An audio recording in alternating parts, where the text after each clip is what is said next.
Welcome, my love light lifers and my super geniuses. Natty T here. We're talking today about talent and career success and what they have to do with one another. We're going to get controversial and we're going to cut the crap because I'm here to tell you straight off the bat, they have absolutely nothing to do with one another. And before you try and hang me in the comments, we're going to talk about it. So the reason why I'm saying to you that talent and career success have nothing to do with one another doesn't mean that you should stop working on your talent and your skill as an artist or creator. And it doesn't mean that you're never going to get career success if you've got talent or vice versa.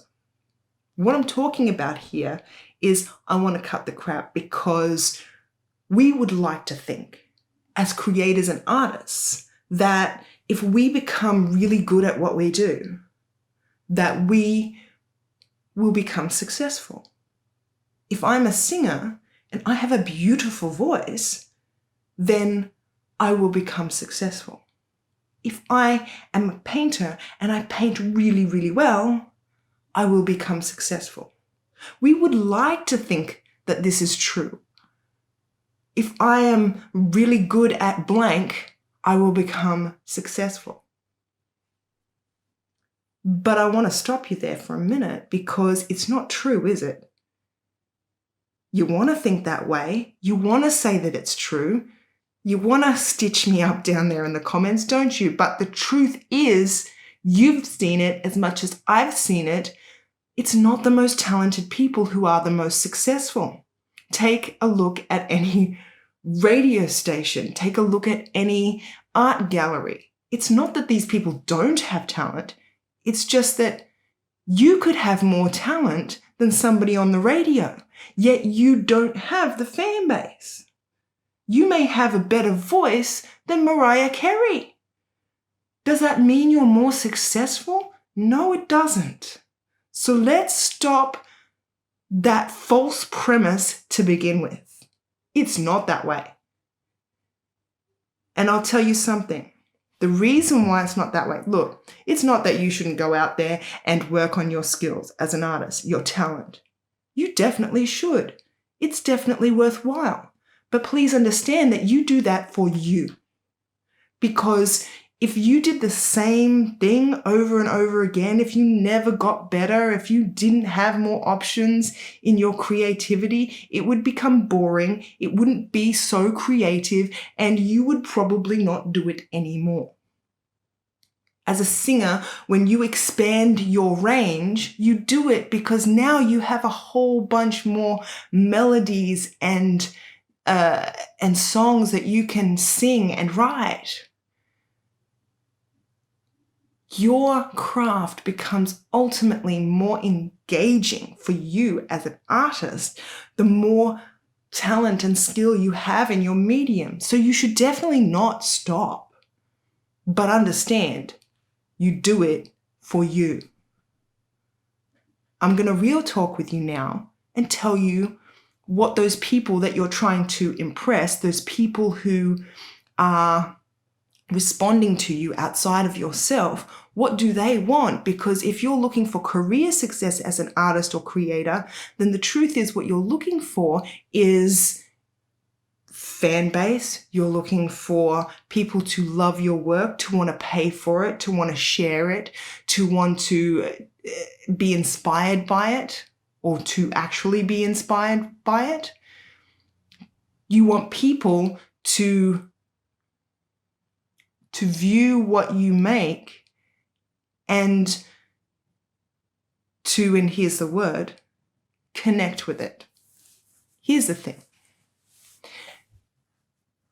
You are the only one. Again, some tough love here, people. I love you, but some tough love. No one but you. No one, not even your mum, not even your mama, cares about how talented / skillful you are as an artist. Your mum, she loved you and your art when you were drawing stick people at age 3. She doesn't care. Yes, she's proud of you when she sees how beautiful your artwork is, but she's going to probably be proud of you no matter what you do. And yes, there are people who are like, oh yes, look at this. But you know the difference. If you're an artist or a creator, you know the difference. Why? Because what happens is somebody says to you, oh, that's really good. But they don't care. That's where you don't want to land. You get those? Do you get those? I know you do. Where you say, you do this amazing picture and you go, look at this picture that I did. And somebody goes, that's amazing. That's gorgeous. I love it. Do they share it? No. Do they rave about it to their friends? No. Do they pay money so that they can get a copy of it? No. Wait. Are you giving me lip service here? Are you just telling me it's not? No, it's genuinely good. But it's missing something. And now what that thing is missing is the connection. The fact of the matter is that the people that you are trying to connect with, like yourself, only care about themselves. And before you stitch them up for that, it's the only thing we can care about. Sometimes we want something for someone else that they don't want for themselves. But the truth is, we can only want what we think they need. What they truly need, the only person who could ever know what they truly need is the person who has walked in the shoes, who is experienced the thing. They know how their life feels and they know what's good for them to a degree. And if they don't, they're the ones who have to work it out. You can only offer.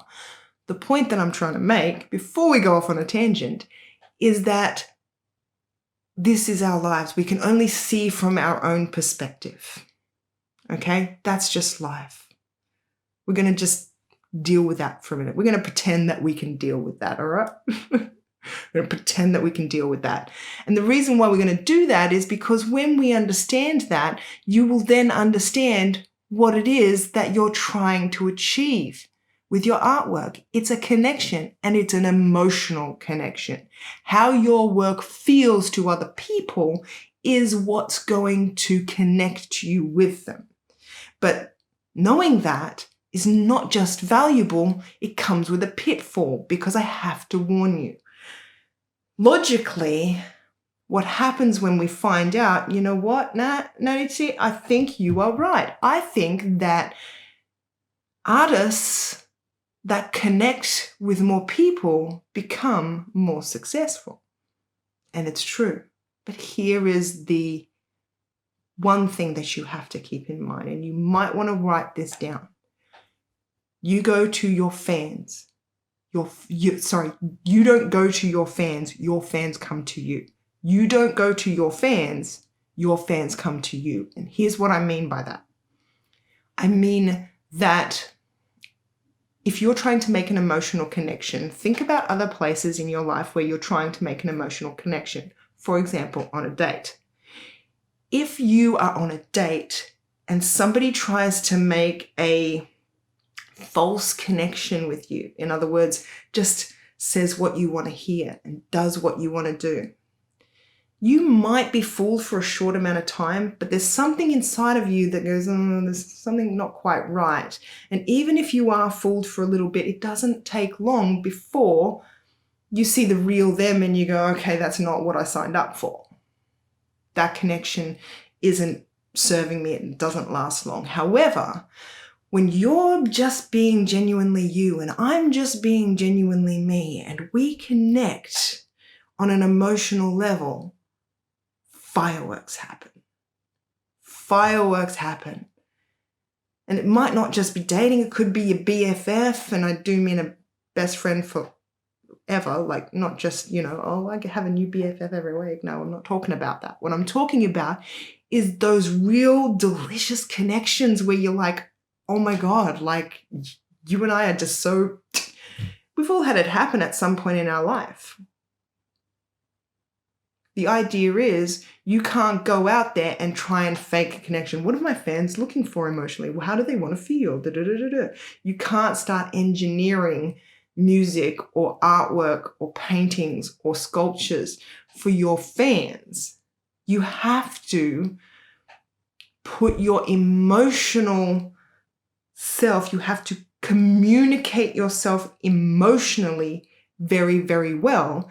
Then what happens is anybody who is looking to feel the way that you are communicating very well, so therefore helping them to feel, they are going to be interested in what you got going on.